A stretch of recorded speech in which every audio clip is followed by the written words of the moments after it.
Okay, today's video, how much does it actually cost to purchase and get a house rented?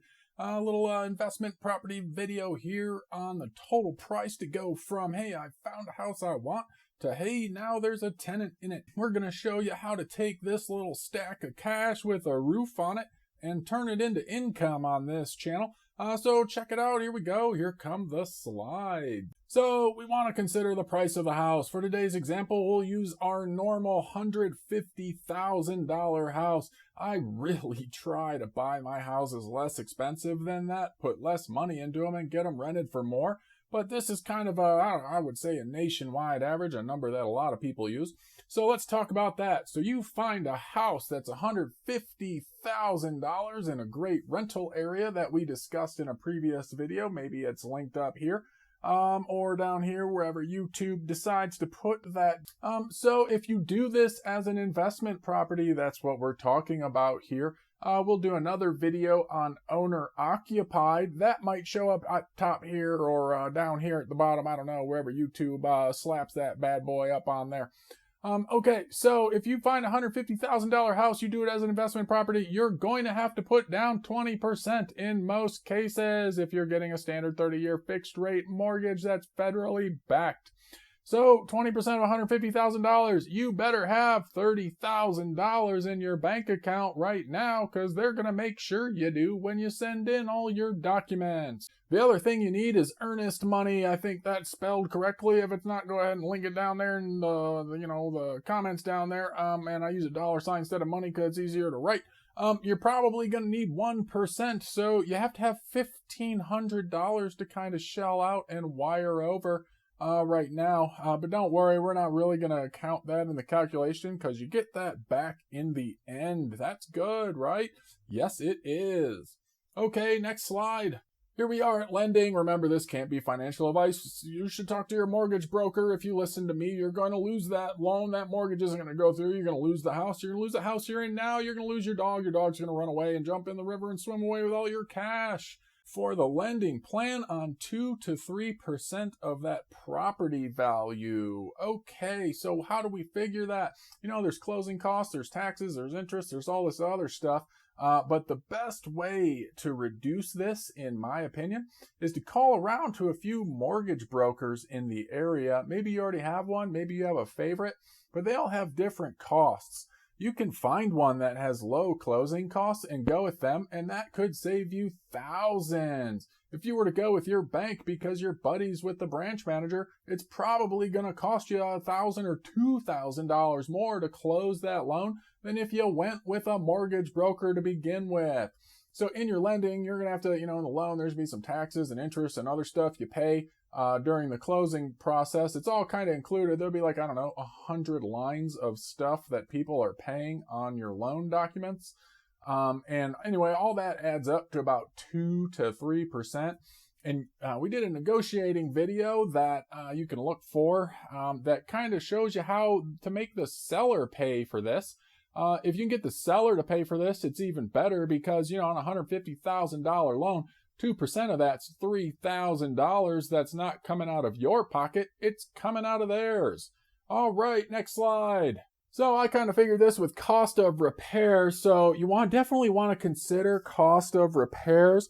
Maybe you found a house that doesn't really need any repairs, but let's say you did. We're going to kind of show you how to figure that in there. So let's say the house you estimate, your contractor estimates that's going to be $15,000 for repairs. You need some new flooring, new roof, new water heater, new furnace, stuff like that. It all adds up to $15,000 is your quote. You're going to have an additional $500 for your home inspection. You can actually get them quite a bit less than that. You can get like $300 to $400. I typically go a little bit more because I never see my properties in person. But not to say that I pay the best price. I just pay a good home inspector a reasonable amount to go out and inspect the house and get me to the point where I can make this $15,000 estimate. The next thing I'm going to do is go ahead and add 15% to my estimate. So this $15,000, I'm going to realize I missed some stuff. There's going to be some other things that come up, maybe some other improvements, and you're going to have some errors, and so is your contractor. So you go ahead and add $2,250, gives you a total $17,250 for your repairs. Okay, next slide. So now you're writing all that stuff down. You got to pay $30,000 out of pocket for that loan. You got to pay $17,000 some odd dollars for repairs.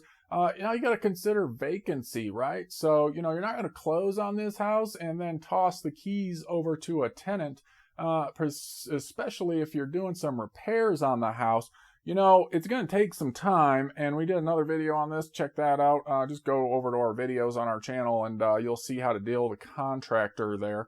But anyway, that contractor is going to tell you, hey, it'll be 4 weeks. So you're thinking, hey, great, it's only going to cost me 1 month's mortgage of just having the house sit there, and that's it. Well, that's not the case, because you still have to pay utilities, and you still have to pay somebody to place that tenant. If you're local, you can do this yourself and save yourself a half month's rent or a full month's rent. I personally pay my realtor a half month's rent to show everybody through the property. And I do all the credit checks and everything because, it's my tenant, not his. I just want him to kind of show him where the door is and all that. Okay, so with your mortgage, you got the $775. Just plan on about $200 in utilities. And if we're renting that house for our 1% rent to value ratio, it's going to be $750 we pay to get that house rented, or 1 month's rent of $1,500. So now we've written all this stuff down, like we said, and we're going to go on to the next slide. So for our totals, it's going to kind of add up to an eye-bulging amount. You may not want to do this afterward. You may decide owner-occupied's even better. But we had our down payment of $30,000. We had our repairs of $17,250. Our loan, because we didn't negotiate well enough, we ended up paying for instead of the seller. That's $3,000. Watch our video on negotiating a loan, or negotiating purchase price of a house. Yeah, I think that's what it's called. And then our inspection, $500, and vacancy adds up to $2,475. Can you believe how much having a house vacant for a month to a month and a half costs? That is a lot of money because you have $1,500 in placing a tenant. Now, you can obviously do it for less than this. If you're only paying half a month's rent, it's going to cost you a little less to actually place the tenant. But just kind of figure that into your numbers. So what does this all add up to? Oh my goodness, a staggering $53,225 that you need in your bank account. Now that's for all this with the repairs. It's kind of expensive on repairs. You'd probably be able to find a property that takes less repairs than that and save yourself a ton of cash there. So if you find minimal repairs, all that stuff up there is still going to add up to $37,000 that you need in your bank account to actually buy this property. Now that lender is going to come through and say, hey, this is an investment property. You can't just give us $37,000 and have $0 left. You need this thing called a reserve, Mr. or Mrs. House Purchaser. So your reserve is 6 months of your payment, right? So I just kind of overestimated this. Your mortgage on this is going to be $775 total. They're not going to make you have all that in reserves, most likely. But just multiply the total payment. And, not financial advice again, but I make sure I have my total payment multiplied by 6 for each property in reserve. Because, the, principal payment might only be $400 on my $775 mortgage. But, if I don't have $775 in my bank account, it's going to go ahead and bounce that check. So, I just multiply by 6 the mortgage payment. So at the end of all this, once you've paid them all of this money, you still need to have $4,650 in your bank account. All right, that'll do it. Next slide. So that's a quick video on how much it actually costs to purchase and get a home rented out. There's other stuff that can go into it, but you can kind of figure that based on your loan amount, the purchase price of your house, and how you negotiate your mortgages and your purchases. So, just try to minimize your costs throughout all this. Talk to that mortgage broker, you get a little lower cost there. Make sure you add on some extra costs from your contractor. And you should end up okay. You can be anywhere as low as $36,500. Can cost you even more than $51,000, but you really probably shouldn't be buying a house for $150,000 and putting, I don't know, 50 grand worth of repairs into it, when you can purchase a house somewhere else that's ready to go for $150,000 out of the box. All right, we're going to go ahead and leave a subscribe thing here. We're going to leave a little thumb thing. It's already down there. You just got to click down there. And we're going to leave a next video right here. Go ahead and leave it in the comments if you think we missed anything. But yeah, I think 52,000 is a pretty good estimate there if you got 15 grand in repairs. Okay, well, hey, y'all have a good day out there, and we'll talk to y'all in your cash houses later on.